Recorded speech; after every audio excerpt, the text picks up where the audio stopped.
एक दिन अनस स्कूल से घर आया तो उसने देखा कि घर के बाहर अबू अपनी पुरानी बाइक को साफ कर रहे थे। अनस दौड़ता हुआ आया। अबो ये क्या हो रहा है? आप बाइक को इतनी सफाई से क्यों चमका रहे हैं?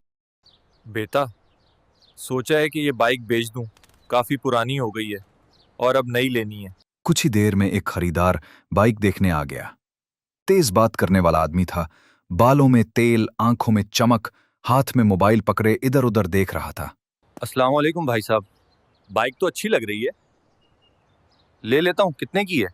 भाई, लेने से पहले एक बात बता दूं, ये बाइक जब गर्म हो जाती है तो थोड़ा धुआं छोड़ती है और क्लच भी थोड़ा सख्त है, लंबे सफर में परेशानी हो सकती है। अरे भाई, आपने खुद ही खराबी बता दी। लॉक तो छुपा लेते हैं। अनस जो ये सब सुन रहा था हैरान रह गया। अबू आपने क्यों बताया? अगर वो ले लेता और खुद देख लेता तो? अबू ने प्यार से अनस के सर पर हाथ फेरा।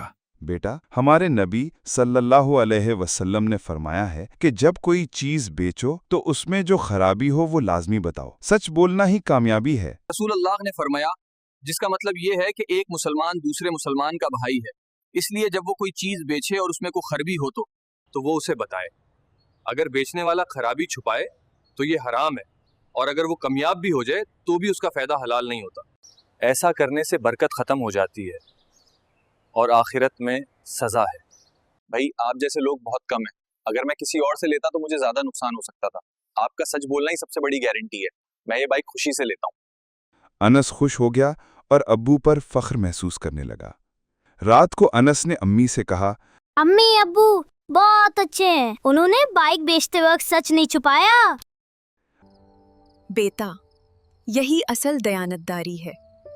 ऐसा ही ईमानदार इंसान बड़ा बनता है। अनस दिल में सोचने लगा, मैं भी बड़ा होकर अब्बू जैसा सच्चा और ईमानदार बनूंगा। वीडियो कैसी लगी? अपनी राय कमेंट्स में जरूर बताएं। ऐसी मज़ीद वीडियोस के लिए मैसेज टीवी को अभी फॉलो करें। शुक्रिया।